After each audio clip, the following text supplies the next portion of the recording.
ഇസ്ലാമിക സമൂഹത്തിൽ സൗഹാർദ്ദവും സ്നേഹവും ഐക്യവും വിട്ടുവീഴ്ചയും കൂട്ടായ്മയും ഒത്തൊരുമയും സ്ഥാപിക്കുക എന്നത് ഖുർആനിൽ ഫമൻ അഫ വ അസ്ലഹ ഫഅജ്റുഹു അലല്ലാഹ് ഇന്നല്ലാഹ ലാ യുഹിബ്ബുൽ ളാലിബീൻ. വല്ലവനും അഫ് ചെയ്താൽ, ജീവിതം നല്ല രൂപത്തിൽ ജീവിച്ചാൽ, ഫഅജ്റുഹു അലല്ലാഹ്, അവൻ്റെ കൂലി അള്ളാഹുവാണ് നൽകുന്നത്. ഇവിടെ ഒരു സംശയം, എല്ലാറ്റും കൂലി അള്ളാഹു അല്ലേ നൽകുന്നത്? പക്ഷേ ഖുർആനിൽ ഇസ്ലാമിൽ ഇങ്ങനെ മൂന്ന് സ്ഥലത്ത് മാത്രമാണ് അള്ളാഹു തആല പറഞ്ഞത്, വേറൊരൊറ്റ സ്ഥലത്തും പറഞ്ഞിട്ടില്ല എന്നതാണ് ശ്രദ്ധിക്കേണ്ടത്. ഇവിടെ പല തൊഴിലാളികളുണ്ട്, മുതലാളിമാരുണ്ട്. നമ്മുടെ വീട് പണിയെടുക്കുമ്പോൾ പാർട്ട് ടൈം തൊഴിലാളി, ഫുൾ ടൈം തൊഴിലാളി, ഓവർ ടൈം തൊഴിലാളി, അവർക്കൊക്കെ ശമ്പള സ്കെയിൽ നിശ്ചയിച്ചിട്ടുണ്ടാവും, നിശ്ചിതമായ ശമ്പളം ഉണ്ടാകും. എന്നാൽ ഒരു തൊഴിലാളി രാവും പകലും നോക്കാതെ, ഊണും ഉറക്കവുമില്ലാതെ സദാസമയത്തും ആ വീടിന് കട്ടപ്പെടുന്ന തൊഴിലാളിക്ക് ആ മുതലാളി ആരും അറിയാതെ വീട്ടിൻ്റെ ഉള്ളിൽ വിളിച്ച് നല്ലൊരു ഗിഫ്റ്റ് സന്തോഷത്തിന് കൊടുക്കാറുണ്ട്. അത് എത്രയെന്ന് തിട്ടപ്പെടുത്താൻ കഴിയില്ല. അദ്ദേഹത്തിന് കഴിയാവുന്നതിൽ ഏറ്റവും വലിയൊരു സന്തോഷമാണ്, ഒരു ഗിഫ്റ്റാണ് കൊടുക്കുന്നത്. എന്ന പോലെ അല്ലാഹു തആല എല്ലാറ്റിനും കൂലി കൊടുക്കാൻ പ്രത്യേക ശമ്പള സ്കെയില് നിശ്ചയിച്ചിട്ടുണ്ട്. അതിന് അല്ലാഹു തആല ആളെ ഏൽപ്പിച്ചിട്ടുണ്ട്. പക്ഷെ 3 കാര്യങ്ങൾക്ക് അല്ലാഹു സുബ്ഹാനഹു തആല ആരെയും ഏൽപ്പിക്കാതെ അല്ലാഹു നേരിട്ട് കൊടുക്കും. അതിൽ ഒന്നാണ് ഫമൻ അഫാ വ അസ്ലഹ ഫഅജ്റുഹു അലല്ലാഹ്. അഥവാ അതിന് കൂലി കൊടുക്കാൻ അഫ് എന്ന് പറഞ്ഞാൽ തന്നെ അർത്ഥം പലപ്പോഴും ഇന്ന് പറയാണ്ട് ഞാൻ മറക്കാൻ കഴിയില്ല എന്ന്.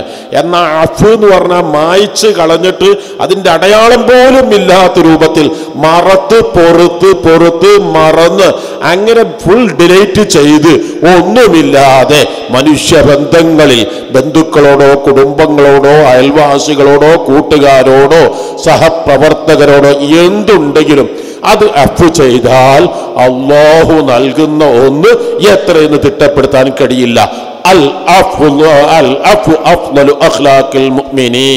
മുഅ്മിനീങ്ങളുടെ ഏറ്റവും വലിയ വിശേഷണം അഫ്.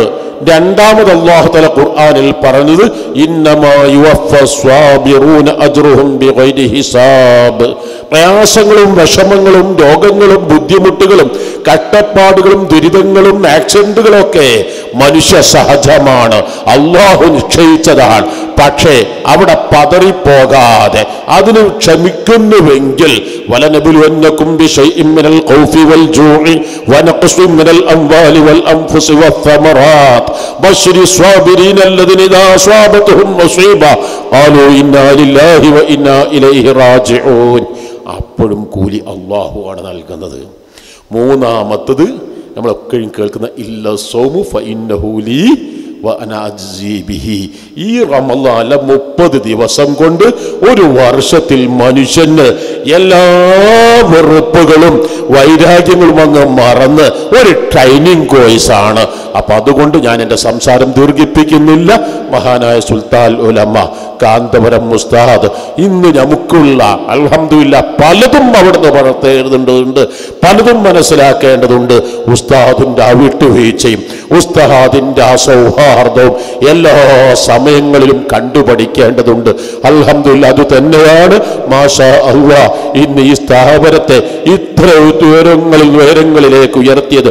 അൽഹംദുലില്ലാ ഇന്ന് ലോകത്ത് മുഴുവനും അറിയപ്പെടുന്ന ഒരു മഹത്തായ സ്ഥാപനമായി മർക്കസ് സന്തതികൾ ലോകത്ത് മുഴുവനും അൽഹംദുലില്ലാ മഹാനായ ഉസ്താദിന്റെ മകനായ ഡോക്ടർ AP അബ്ദുൽ ഹക്കീം മസ്സൂരി അൽഹംദുലില്ലാ ഇന്ന് ഇന്റർനാഷണൽ വേദികൾ നിറസാന്നിധ്യമായി അൽഹംദുലില്ലാ. ഒരുപക്ഷെ ആദ്യമായിരിക്കും ഞാൻ മനസ്സിലാക്കുന്ന UAE ഗസ്റ്റുകളിൽ വിവിധ വേദികൾ അവിടുത്തെ ഭരണാധികാരികൾ സംബന്ധിക്കുന്നത്, അവർ നേതൃത്വം നൽകുന്നത്.